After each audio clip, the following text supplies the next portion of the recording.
Hi, everyone, and thank you all for coming. We'll get started right now. So, yeah, I'm really excited to introduce Eddie Mileski for our Gatty lecture today. One thing is, if possible, you may want to come forward to be able to see the screen if you're in person here. So if you want to gradually move forward, especially if you're right at the back, that might be good for you. Dr. Edwin Mileski is the professor of political economy in the political science department at Duke University, and a specialist in economic development, authoritarian institutions, and comparative political economy in Vietnam. And it says here on the 1st of August 2020, he became the director of the Kahin Center for International Development within the Sample School of Public Policy. And he's published in many top political science journals, including Journal of Politics, Comparative Political Studies, and the Journal of East Asian Studies. In 2012, he received a state medal from the government of Vietnam for his role in promoting economic development for the USAID's Vietnam Provincial Competitiveness Index. And in 2013, he was appointed by President Obama to serve on the board of the Vietnam Education Foundation. So I'm really excited to welcome him today for his talk on economic uncertainty and the willingness to learn about globalization. So thank you, everyone.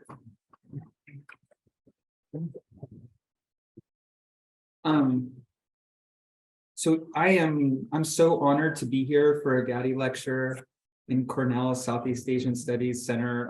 I think for Southeast Asianists like me, this is the ultimate honor to be invited here. So if I get a little nervous, it's because I just feel like, such giants, were stood in the stage a little bit before me. So it just is a wonderful experience. So I'm looking forward to this.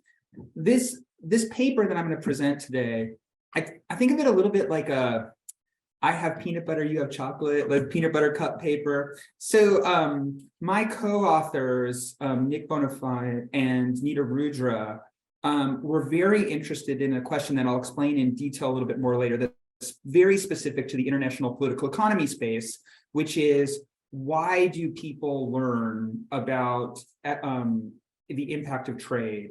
Why do people become economically literate? Why do they become financially literate?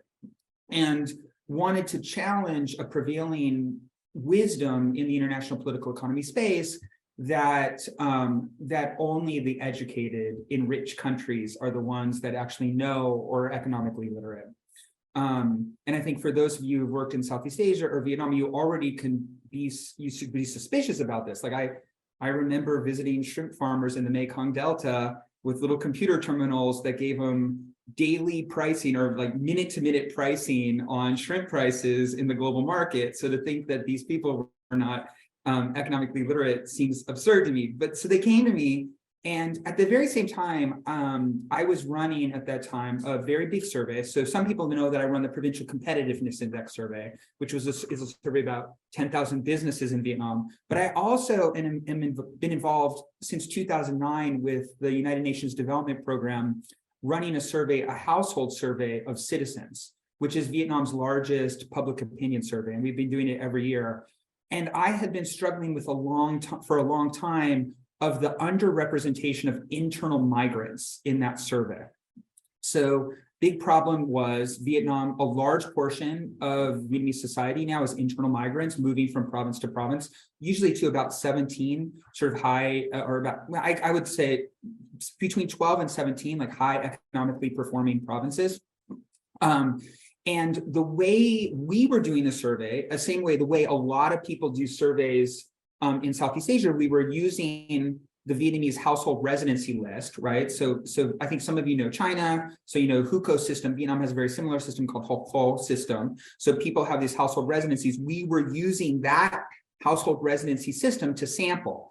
But that meant that we weren't capturing people who had moved from one province to another, which meant that we were, to some extent, underestimating governance and in various. So we were tended to say that places that these migrants had left were better governed because we weren't capturing the people who wanted to leave. And we were saying that the places where the migrants had gone were worse governed because we weren't capturing the effect of those migrants in those new areas. So I had been trying to work to figure out a better way to do that sampling. So they came to me with this question, as I was thinking, so that who is trade literate in developing countries, as I was coming to the question about thinking deeply about migrants and who those internal migrants were in Vietnam.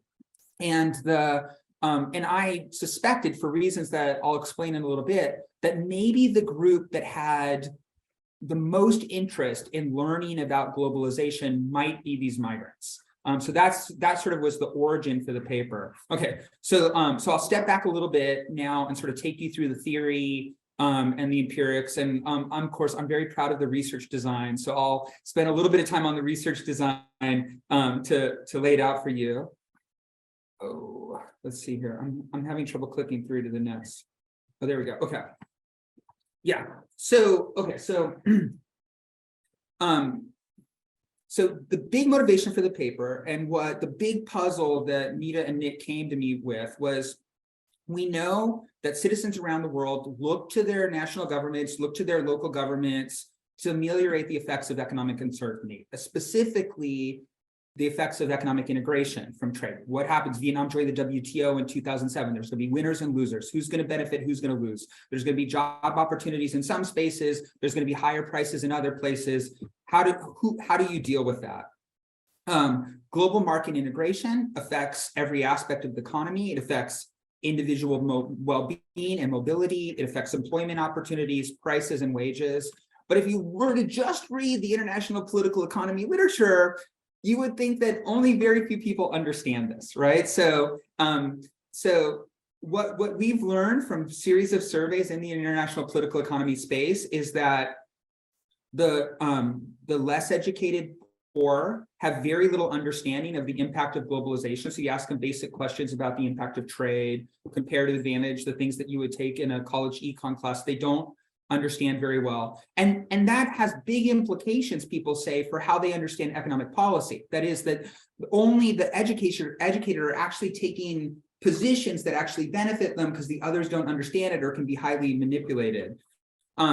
Most of the findings indicate that college educated are highly knowledgeable. And in fact, some people have assumed that finding so much that they just use college education or graduate education as a proxy for trade knowledge, so for trade literacy. And in fact, Heimler and Hiscox, in 2006, famously argued it was only those who actually took college economics classes that understood. So there's some value to what we do as academics. And that the big thing is that strongly predicts economic behaviors, that people take decisions based on their understanding. So here's. I think there's some big problems with it that we struggle with. So the first is that it tends to be a very static theory. You're educated, so therefore you know. And it doesn't tell us a lot about how or why people want to learn about this. So willingness to learn. So hold on to that willingness to learn, because that is actually the outcome variable that I want to explain here. It's not your average knowledge, but whether you're willing and interested in learning more. It's also at odds with a more formal economic theory that assumes that people want to improve their knowledge, that people are willing to sort of learn about economic forces and engage with them. That literature has not been tested, but it is at odds with it. And then I think another big problem is that most work focuses on developed countries. We haven't seen a lot of trade literacy types of surveys in developing countries. And I think there's a strong likelihood that citizens in developing countries, emerging markets like Vietnam, might be more sensitive to economic uncertainty. And here, I always, when I get to this line, and now I can stand in front of this line and know that he was here and he once presented this paper, it does remind me of Sam Popkin's Rational Peasant story, where people living at the knife edge are forced to make more rational decisions about the impact of economic behavior. So we might think that groups might be more trade literate. Okay, so that's the basic motivation for the paper. So in this project, we wanted to pursue how literate is the mass public in a developing country, and of course, Vietnam is a very high performing and fast growing developing economy. We'll come back to that. And then does economic uncertainty, so not knowing what's going to happen, and keep that in mind because that's the treatment variable that I want to explore, incentivize public to learn about the distributional effects of globalization. And then finally, is there a higher effect for economic uncertainty on more vulnerable or disadvantaged populations? And then I want to focus particularly on migrants. That's the group that I care most about, and I'll explain why.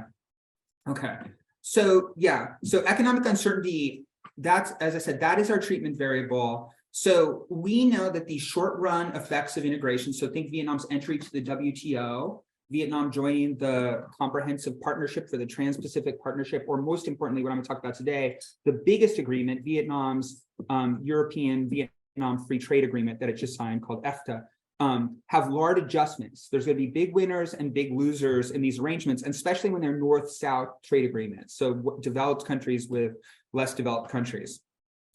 That creates labor markets uncertainty, it creates pricing uncertainty, that has significant effects on mental stress and well-being.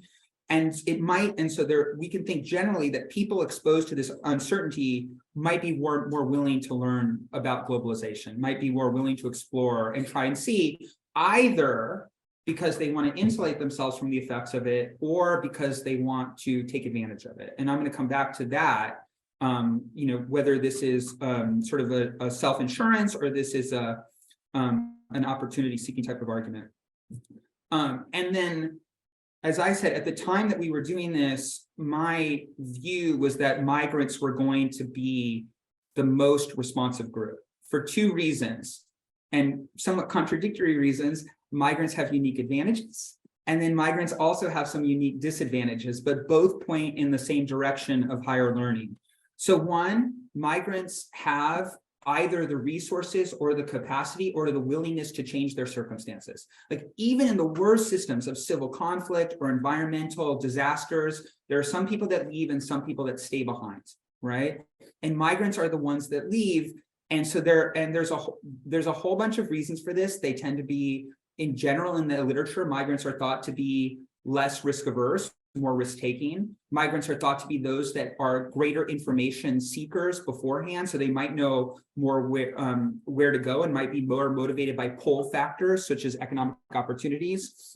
And so they tend to gravitate towards high growth sectors, and in particular in this context, it's the manufacturing sectors. So just there's a really great book by two Stanford economists right now called Streets of Gold, that looks at basically the history of economic development in the United States, and basically shows, if we look at the high growth sectors, this is all migrant fueled, right? So think about New York, and then on to Michigan for the car industry, later on to Chicago, right? And then on to California, right? Migrants are to some extent fueling this change as they seek opportunities. But then, of course, migrants have unique disadvantages that we know. They're outsiders, they've cut off their social networks and contacts. They tend to be more likely to be discriminated against in the places that they arrive. It's like, so take a situation like we know in China, in India, they're more, it's more difficult for them to access social services and public services. That's the same true story in Vietnam as well.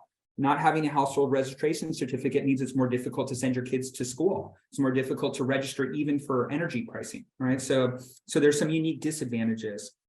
All right, so that leads to three hypotheses. Okay, and I'm going to, I've talked to some of you. I am part of the causal inference movement. I am I'm a strong believer in transparency about research. I'm going to tell you the two black hypotheses, the ones that are in black, those are the hypotheses that were pre-registered. That means before we ever collected data, I went online and I registered these with EGAP and with OSF, so that because I thought I knew what I was looking for. So that the first hypothesis is exposure to uncertainty about a globalization shock. The picture's right in the middle of my this map. Okay, got it. Okay, all right. Okay. Okay, so exposure to uncertainty about a globalization shock will improve individuals' willingness to learn about the distributive effects compared to unexposed individuals. Okay, so, and notice here, I'm trying to be very careful about my language. Uncertainty leads to willingness to learn. Okay, the second is that effect, the size of that effect, will be larger for migrants, for the internal migrants in Vietnam. And I'm going to be very clear here. I'm interested in migrants moving within Vietnam. So moving from, let's say, Binh Phuoc province to Binh Duong province. Okay, I'm not interested in people coming from Cambodia into Vietnam, or more recently people from sub-Saharan Africa into Vietnam, and I'm not interested here in Vietnamese migrants going abroad. I'm just interested in ones moving within the country, but we can talk about the implications. Okay. But later on, I think you're probably all sitting here and you're thinking what we should have thought right away, which was that, hey, migrants are different. Some are pulled into locations, some are pushed by disasters.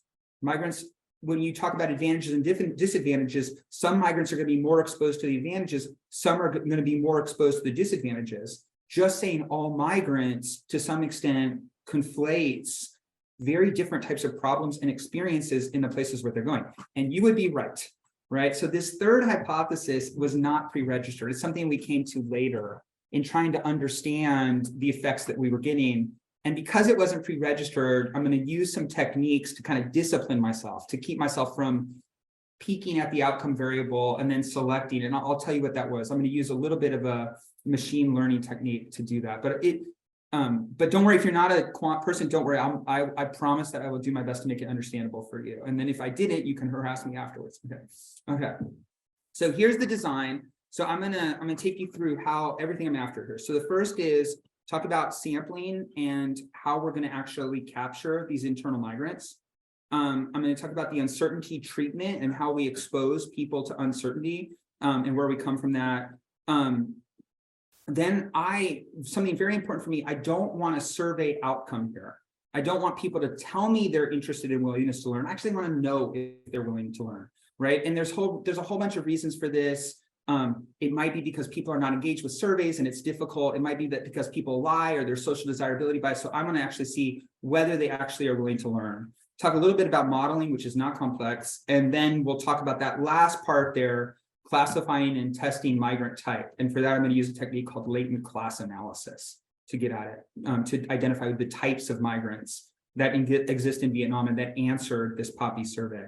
Okay, so the data comes from Vietnam's Provincial Governance and Public Administration Index. It annually surveys about 16,000 respondents.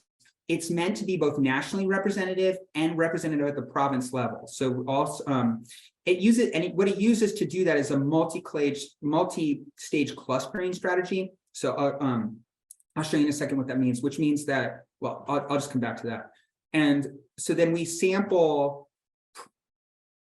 with districts within provinces, communes within districts, and then villages within communes. And then once we get to that commune, then we go and we talk to the village head, we get the list of current residents. And before it was based on the household registration certificate, but we've changed this a little bit. And then we do a straight random sample at that point. So you can imagine a bunch of randomizations. And that allowed us to identify 812 migrants in addition to the 15,021 residents in all of Vietnam's 63 provinces. So yeah, I'm a little bit worried that this is a little hard to read, but their different provinces are treated a little differently. So what we do is something called probability proportion to size. So like we can't go to every single district or commune, like 8,000 communes in Vietnam, right? Can't do that. So, but we have to randomly sample those places. So how do you do it? Anybody, any NBA fan here? Any NBA fans? Basketball fans?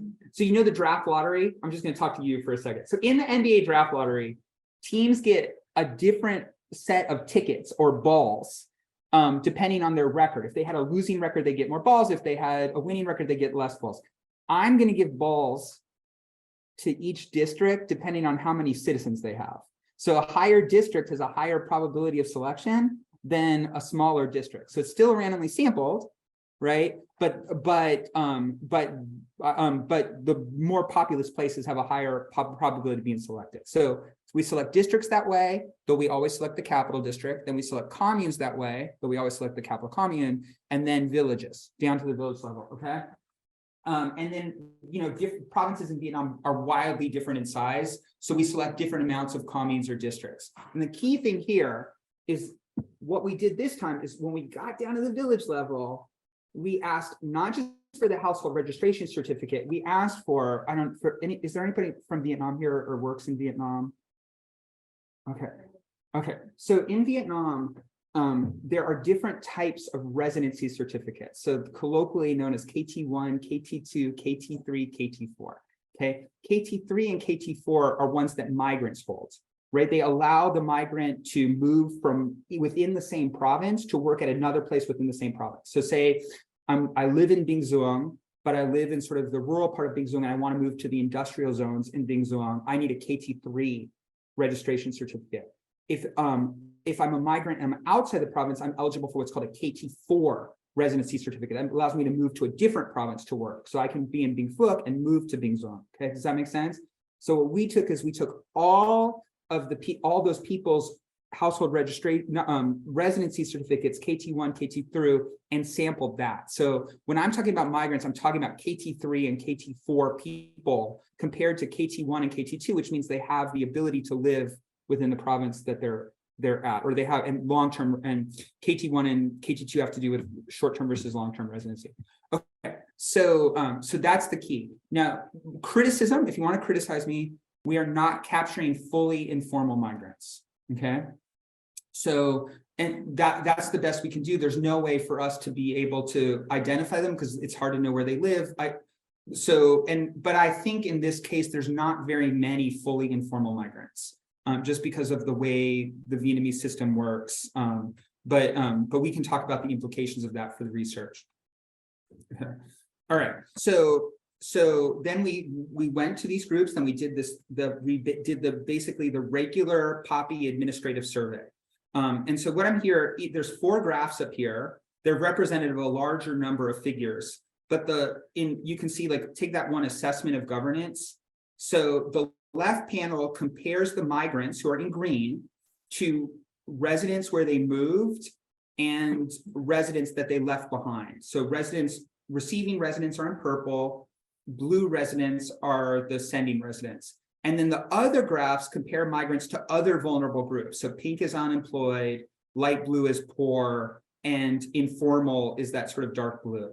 And you're probably thinking, but migrants are also those things. That's true. I'm separating out, and I'm only taking the migrants who are not unemployed, not poor, and not informal, just to keep it clean. So I'm comparing just migrants to these other groups. Okay.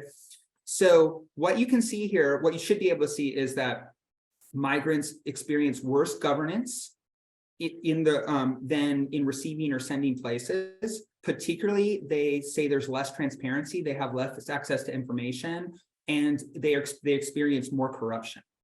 They also say they don't have opportunities for participation, which you can see in the next graph. Migrants are very unlikely to be members of formal organizations. They're not members of the women's union. They're not members of the youth union or peasant union, not even members of soccer clubs. They're also very unlikely to be politically connected.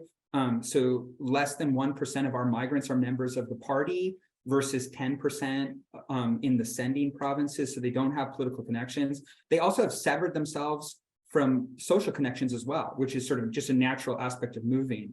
And is life worse for migrants? Yeah, it really is. So look here, how many people lost their job from COVID? 52% of migrants found themselves unemployed as a result of COVID, versus smaller, versus 42 or 33% of other residents. And even worse, they're less likely to have health insurance, right? So only 3/4 of migrants have health insurances versus much larger percentages. So, and as I said, those are just tracers of migrants. Migrants experience worse governance and worse access to public services in Vietnam. So remember, that was that was the disadvantages. But migrants also have some advantages, right? So migrants' household incomes are higher. They're higher than those. That makes sense, right? They left the sending places in search of greater income, so their incomes are higher. Migrants are more willing to move, right? So 6% of current migrants who already moved said they're willing to move, versus less than 2% of other groups. Migrants are way more likely to play the lottery, right, than other groups. So to give you a sense of they're more likely to play the lottery and they bet more money.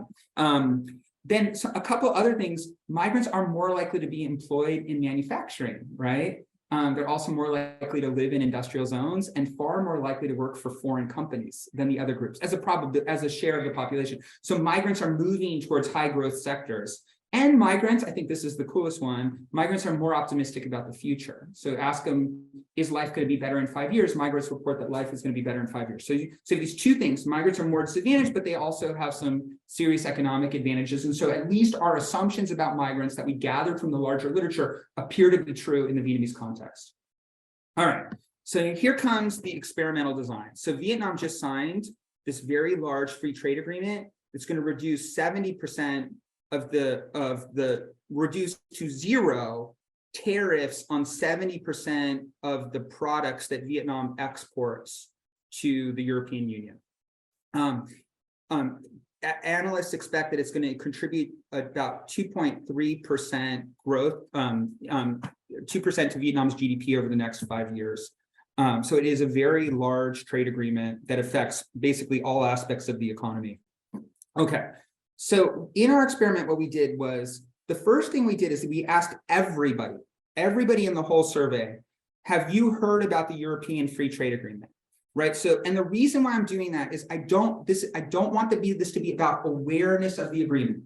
I want this to be about uncertainty about the implications of the agreement.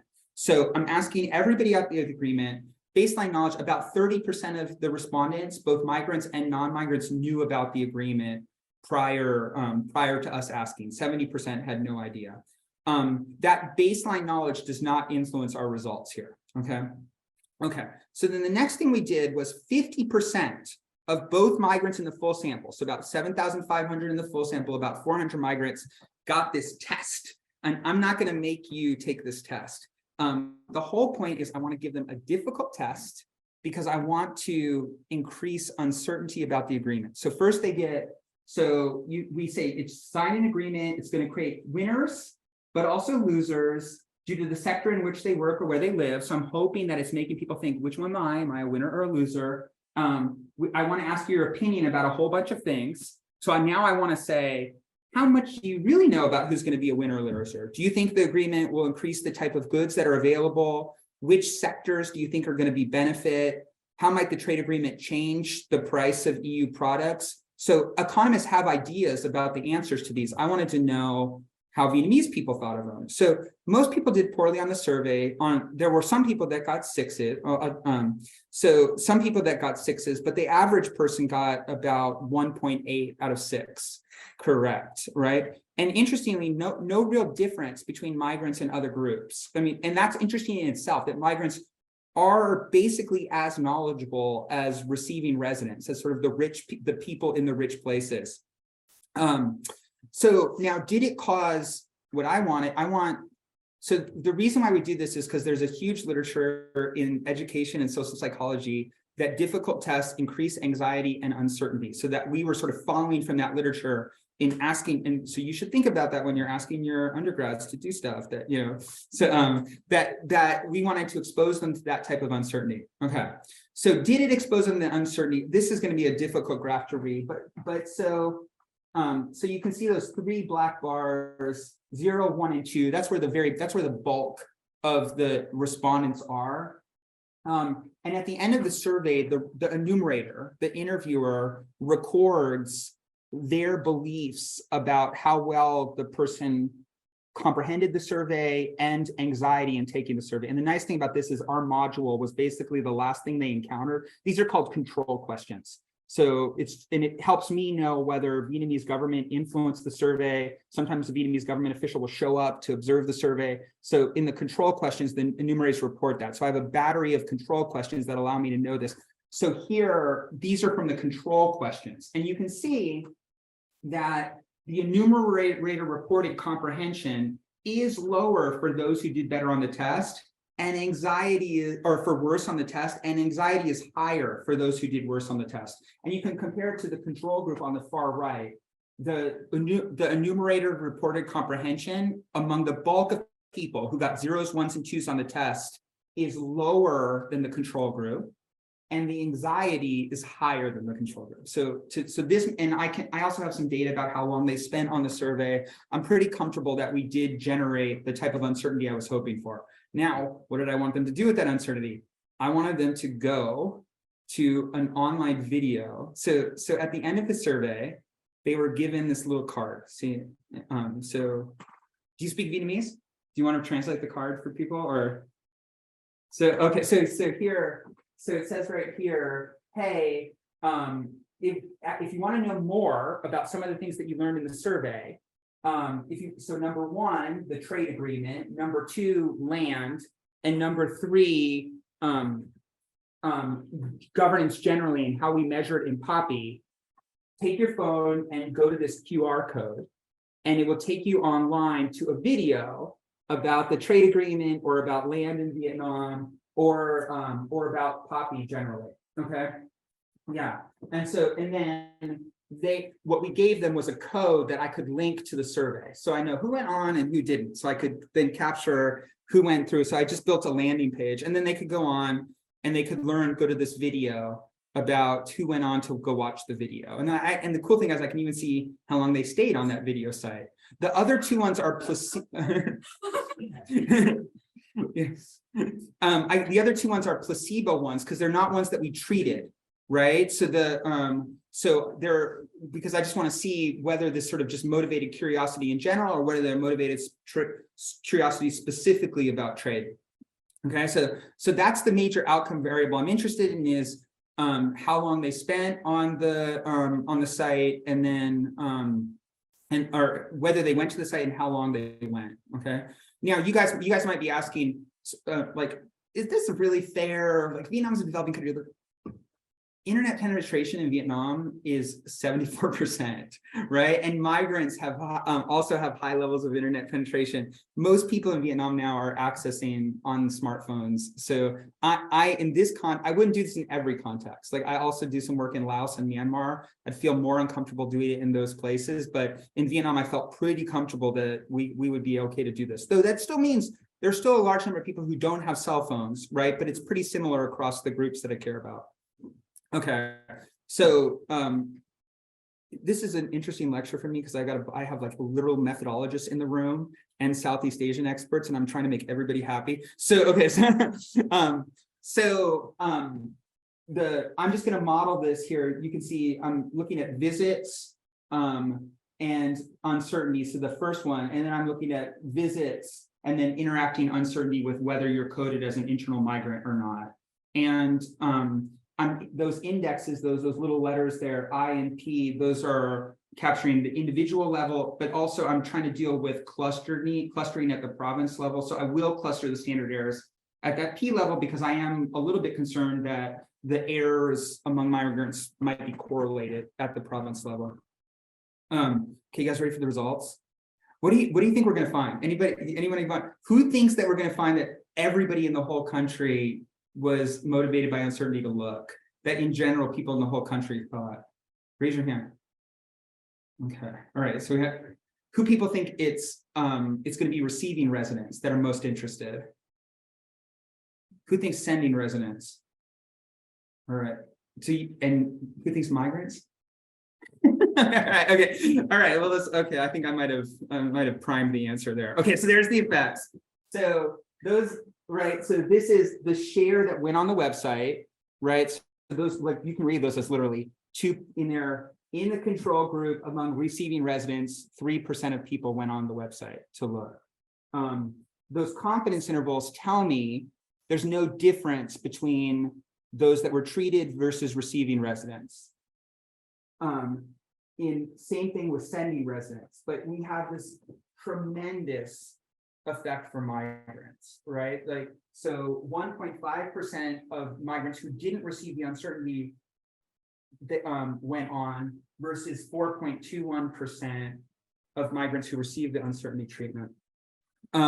So, you know, it's like that's, you know, 180% increase from receiving the treatment. So here's the regression results.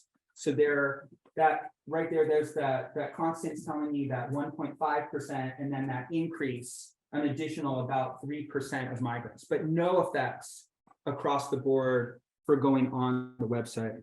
And then how long did they stay on the website? So on average, they stayed about 30 seconds of the 5-minute video. But migrants stayed, though some people stayed for like 13 hours. So I think I think they went to get something to eat. They left their computer open, or they went. But I only know if they watched the video, right? Like I don't know whether they went on to search for other things. Like I only know if they stayed on the landing page that we were at. But migrants stayed about 15% longer than the control group, and there's no effects for the other group. Now you guys might be thinking, all right, I know what you're thinking. You are thinking, hold on a second here, Molesky. Look, 4% of migrants, 1%. These aren't huge numbers. So I will tell you that average views of websites, right? When people are exposed to websites like this, average click-through rates are generally less than 1%. For educational videos, they're 0.6%, right? And you say average time on the video, right? Average time on a YouTube video is about half the length of the video, so about 2.5 minutes. We should have expected 2.5 minutes. Average length on educational videos is 16 seconds. So we doubled that, right? So and just to put this in Vietnamese context, so Vietnam has a national portal for e-governance, right? That they've launched publicly and have produced all over the country that people can take care of their administrative services. And while we were doing our experiment, Vietnam was promoting its administrative portal for doing online governance. How many Vietnamese citizens visited that portal for engaging in online governance? 3.53%. I say back to you, right? So we at least with migrants, we outperformed the Vietnamese national government portal, just to give you a sense, like, because I think to sort of put these findings in context, that they're pretty big numbers. Like I feel like I should go to Silicon Valley and try and sell my web. I can double your click-through rates. So that give you a sense of that. Okay, this is for the methodologists. 4% of migrants, 4% of 800 is not a large number, right? We're talking in the dozens. So one thing I want to do is make sure it's not driven by a few. So one of the things on the left, you're seeing what's called k-fold cross-validation. K-fold cross-validation is I'm going to break up my data into pieces and then take that mean squared error to make sure that my mean squared error is similar across the different draws, just to make sure that it's not a lucky draw in this group. And then on the right is what we call randomization inference. So randomization inference, I'm going to nominally rerun a fake experiment where I reassign treatment and control, and then see what would have happened if these other people had been considered treatment. And that's kind of nice because I can get, so this is 1,000 different runs. What percentage of these fake experiments had a larger p-value than, or a smaller p-value than mine, or a smaller coefficient than mine? Only about 3%. So those two techniques make me feel pretty confident that it's not just sort of an accidental random draw. Here's some other things. So the other sites, there's no difference in groups visiting the other sites. Yeah, so land policy website, POPI governance rankings. So no other groups visited. And then the other thing was, how about other disadvantaged groups? The poor, the unemployed, minorities, female. Is it other groups? Actually, we get no effects for the other groups, right? It's so the undereducated, the poor, ethnic minorities, rural, there's no real effect going on. It's only for this very small population of these migrants that were the ones that were motivated to look. All right, so now I want to come back to this question. Okay, so migrants, but which migrants, right? Who? Okay, so what I want to do is I'm going to use a technique called, as I said, okay, so here, when you have joined EGAP, so tomorrow morning, you guys will see there's a group of people coming to Cornell's campus. They're part of a society called the Evidence in Governance and Politics Society. And when you join this group, you actually do take a vow that you will pre-register all your hypotheses, that you will maintain the highest level of transparency and replication. It's kind of like a monastery for political scientists, right? They'll all be here. You will meet them, and I'm part of that group. And so what do you do if you're a part of this group and you believe in replication but you didn't pre-register a hypothesis. So and we live in a world of big data where I have a survey that took 45 minutes to administer. I have so many variables that I could look at here. I could divide migrants into, red-haired tall migrants, right? I could go do any subgroup I wanted, right? How do I discipline myself to not just look for subgroups where I'm going to find the largest effect, right? That's a real danger. Okay, so what I'm going to do is I'm going to take a whole bunch of variables from my survey that theoretically might matter. Like we've talked about income, we've talked about manufacturing, we've talked about risk aversion, education, and I'm going to run the survey and I'm going to try and identify whether those groups cluster together and we can identify specific types of migrants. You've already been exposed to this technique. You might not know it. Do you remember soccer moms and security moms from the Gore versus Bush election, right? So there was a group of voters that lived in suburbs, drove Suburbans, took their kids to soccer, tended to be concerned about security. How did they identify that group? Another one was NASCAR dads, right? So like, how did they identify this group, right? Well, they used this technique called latent class analysis. Take survey data, identify whether these groups cluster together. Okay, so I'm going to show you in this graph. Oh man, there's no way you're going to be able to read this. Okay, so along that left side, you can look at the paper, you can trust me. Along that, along the y-axis there are the different characteristics I'm looking for. Works in manufacturing, works for a foreign firm, works for an industrial zone, willing to play the lottery, willing to move. So a whole bunch of characteristics of migrants. And then the bars represent the type of migrant that the computer identified. So the computer identified 3 types of migrants, okay? What I call, the naming is mine, the computer didn't name them, though that should be the next step because the naming, you have a lot of power with the naming. So the blue one is subsistence migrants. So these are, think of these as migrants who were pushed out due to an economic crisis or a civil crisis. The green one is a migrant I didn't expect to find. I call them urban professionals. These are people that moved to one of 2 cities, Hanoi or Ho Chi Minh City, to go to college or to go to secondary school, and then they stayed and they tended to work in the service sector as lawyers, sometimes working in Nokia phone shops, right? Have that type of migrant in mind. And then the purple ones are what I call opportunity-seeking migrants.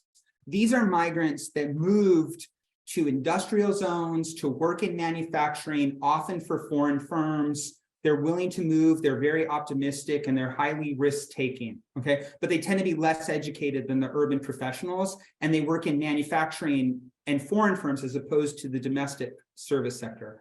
And what these lines tell you is, like, if you were to encounter a person, right? So I encountered Harry, and Harry has this characteristic, then I can class, what type of migrant is he? So if I encounter Harry and he's working for a foreign firm, I know that 91% probability he is an opportunity migrant. Okay.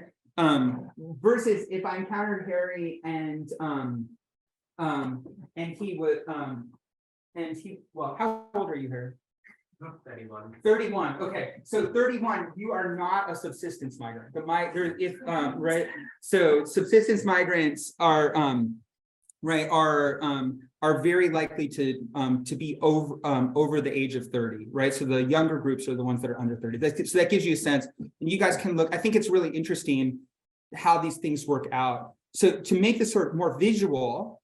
Okay, so then let me ask you guys this question. Which of these 3 types of migrants do you think would be the most likely to go online and try and learn more about the impact of trade? Subsistence migrants who were pushed out due to disasters, urban professionals who moved there for education and stayed, or opportunity-seeking migrants who moved to manufacturing sites, usually and what's really interesting, they actually went to different places. So in Vietnam, a lot of the industrial parks are outside of the major cities. So in Vietnam, they were moving towards these industrial parks in Binh Duong, Dong Nai, in the North Bắc Ninh and Vĩnh Phúc province. But the urban professionals are moving to Hanoi and Ho Chi Minh City. So which one do you think is the biggest? So who thinks subsistence? Raise your hand if subsistence migrants are going to be most interested. Okay, who thinks urban professionals? Okay, so one for who thinks opportunity-seeking migrants? Yeah. Yeah, I think that, yeah, you guys are too good. Did you read the paper? All right, so okay. So yeah, so it's insane. It is 12% of these opportunity-seeking migrants went online. Virtually no members of the control group went online.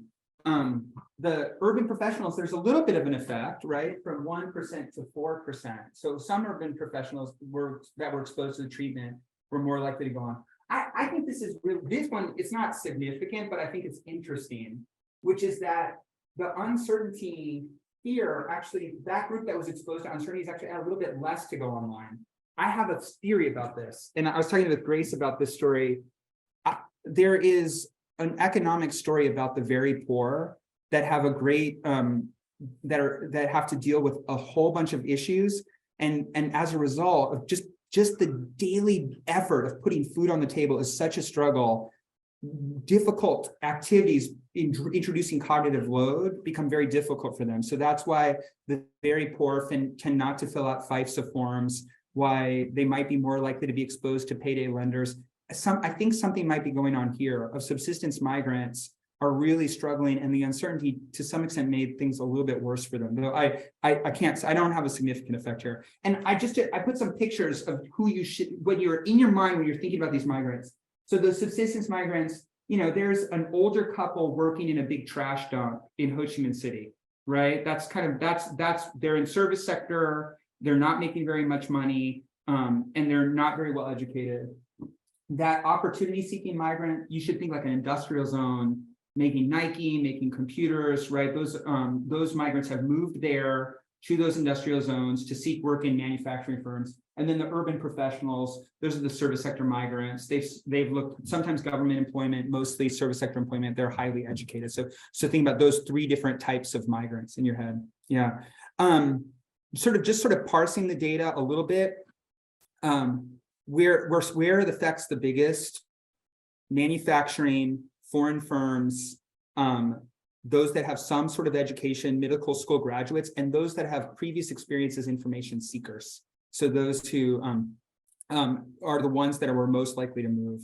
Yeah, so that's the story, right? So there's a whole bunch of things I didn't show you. If you want to know who's actually trade literate, I'm happy to show you that. If you want to talk about more validity testing, but yeah, so the bottom line is uncertainty about globalization shock generates willingness to learn among internal migrants. It's really these opportunity-seeking migrants who are the ones to go after the information. I think this really tells us a lot about what happens in disadvantaged economies, about willingness to learn, about how we might be able to help people and who we might be able to help by providing information, and also about ways that we can make a poor economy more productive. And I think for the broader IPE literature that motivated the study, yeah, the focus on trade literacy and this sort of idea that the more educated are trade literate, and is really not very helpful, and we can do better than that. And sort of focusing on willingness to learn is a good way to get there. Now, I'm going to throw out a few criticisms that to sort of launch future work. I think we really don't know what makes these opportunity migrants more responsive. Is it their personality types, risk-taking, optimism, or is it their unique assets, education, family, or is it their sectoral disposition? Am I more interested in looking because I'm in the manufacturing sector and I know it's more likely to be affected by trade?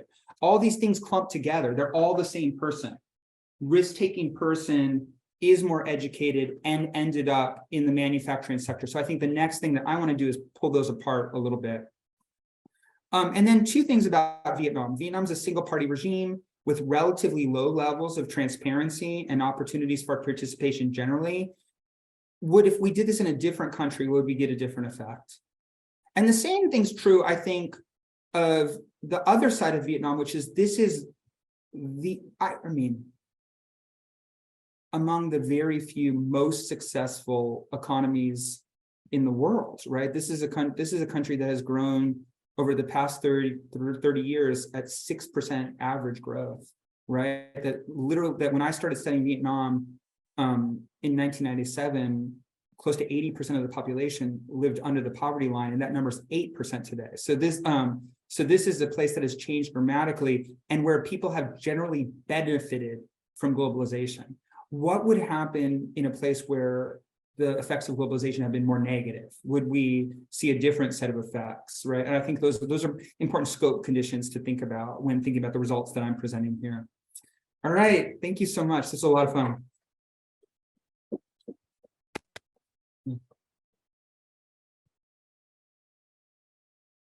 Great, thank you. Thank you, Eddie. And we have some time, so people on Zoom, if you want to put questions in the chat, that we can open it up to people over here too, if you've got any questions. Yeah, brilliant. Hey, Andy, a really interesting talk. I've got a bunch of questions for you. I mean, maybe just to try to be useful, start with one observation that you've already made this time. Sorry, and look at the paper. You know, you start with mentioning that you don't capture informal migrants in this, right? And you know, so I guess I want to pass that as a feature, not a bug.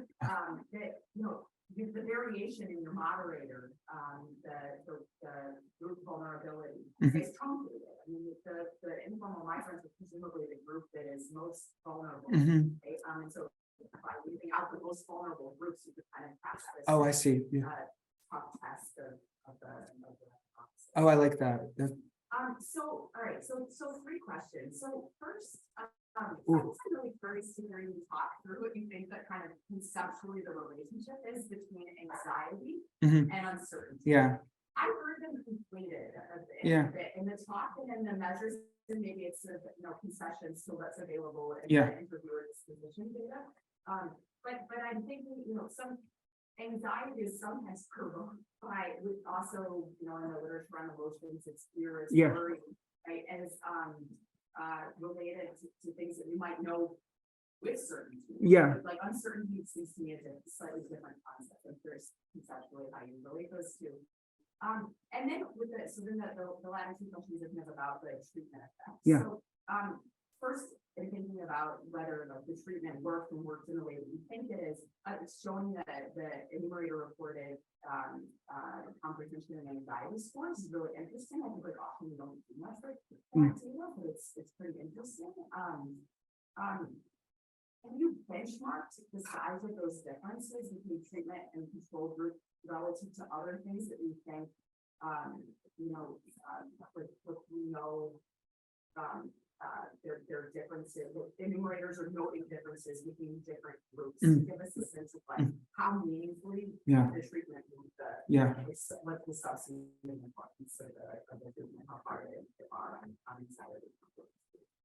And then the question of like treatment, what is it actually? So sometimes we struggle with these like longer kind of treatment statements. What are respondents taking from them? And you know, I guess the question for you is whether it was uncertainty or whether they were what was most impactful was that they were trying to think about losses, right? That some will lose out under these trade arrangements, and particularly as you mentioned at the end, that the context is that these trade arrangements have been really beneficial. A lot of specific distributional wins in these just flagging losses and putting people in the domain of losses. Really what's doing the work. That's interesting. Okay, I think they're great questions. So, so I'm just going to deal with them one at a time. I'm going to repeat them a little bit so that the people online can hear. So the first one is like conceptually, what's the difference between uncertainty and anxiety? And so I think they're very conceptually different, right? So for me, uncertainty, what was we were trying to expose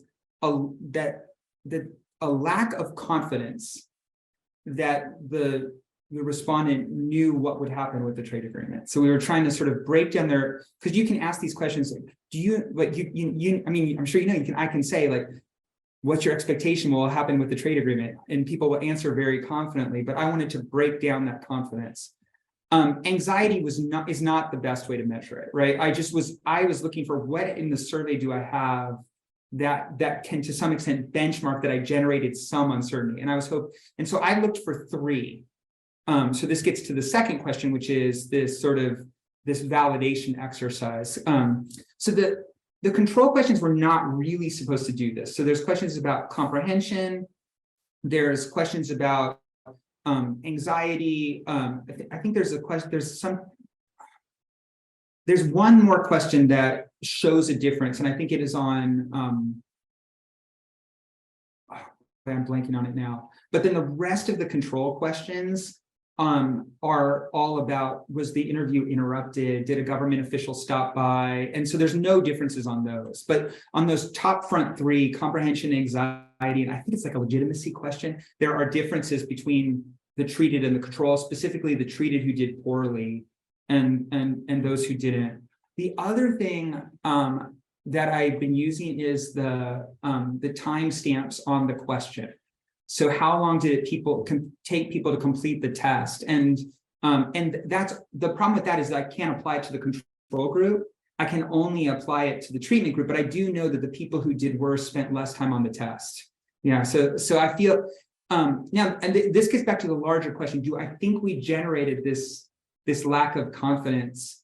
I think it's still a debatable point, right? I hope we did, but I think, as you point out in your third question, I think that other interpretations might be there. So we'll get to. It might have been that people learned more about the trade agreement, or may just be more curious, or more, so we might have just sort of stimulated curiosity. As you said, we might have also primed people to think about winning or losing. So in that one, in the stem to the experiment, we primed both winning and losing intentionally to sort of balance this out. And I don't think it's the loss aversion actually that's generating it, because it's really the previous winners. It's the ones in manufacturing, it's the ones with higher incomes, it's the ones in the foreign firm.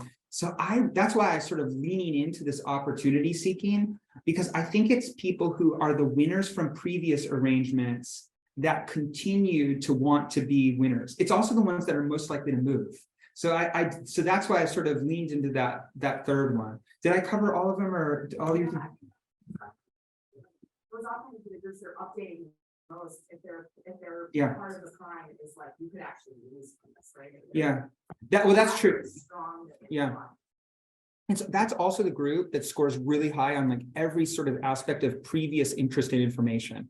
So there is this sort of underlying latent characteristic of those groups I think that's why they sought more education. That's why they ended up in manufacturing in the first place. They're just sort of information updaters generally. And so this sort of hit them in their sweet spot.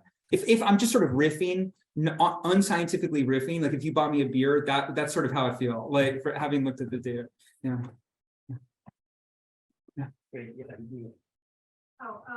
Hi, thanks, Gatty, for happening. Your PowerPoint is not up now, but I actually have a question about one of the slides where you showed responsive treatment. And you had like consent receiving residents, I think that means residents. Yeah. And right there. Oh, yeah, I think so. Oh, this one. Or this one. Yes. Yeah. This one. So I had a question about the difference in response to treatment between the different control groups. So for migrants, I feel like it's not only that those in treatment are responding a lot more strongly, but it's also that those control groups are responding a lot less strongly as compared to the residents standing and receiving. So I think I was wondering if I have a sense of like what's going on there, and does it speak to perhaps like implications for willingness to learn just at a baseline level for migrants and standing? Yes, I think it's okay. So the question is, like, if you look at this graph here, you'll see that it's not just that the treatment group is higher, the treatment group grew, but it's actually that the control group was less likely to look. And yeah, I do not have an answer, but I don't know. It's really fascinating to me that so I think we can think about it. Everybody was given this card at the end of their survey. By the way, if you guys are interested, conducting a survey this big in a time of COVID is completely fascinating. I'm happy to sort of share with you how you do that. But like we basically dropped tablets and stacks of cards into the village hall in each village. And then we had one person that was vaccinated that could go. And then the respondent had to log into the tablet and then talk face to face with an enumerator in Hanoi, right? And we match the accents because there can be some sensitivity when people are talking to people with different accents, but still they were in Hanoi and they sort of called in. And at the end, that person invited them, hey, if you're interested about learning more about the things we talked about in the survey, here's a card, right? And so and as far as I know, most people took the card, though I think a lot of them ended up in the trash can when they left the survey. And right, but then that group, why did the migrants who were not exposed to uncertainty, why did they go on in such low levels, right? So I think that is really, really interesting, right? About what is going on there. And the same thing is true when you go and you look at the opportunity-seeking migrants. And the opportunity-seeking migrants, none of the people that I classify as opportunity-seeking migrants, when given the card, went on. The effects are only, we only see people that were received the treatment group. So if you have some thoughts on that, I'd love to know. I do not know the answer. It's a real puzzle. Yeah. Great. We probably have time for one more question. So that we are at time. So if people want to ask something on, then we can. But we've got. So I sufficiently filibustered. Yeah. Okay. Let's end here, and then maybe we can continue to a little bit. Thank you.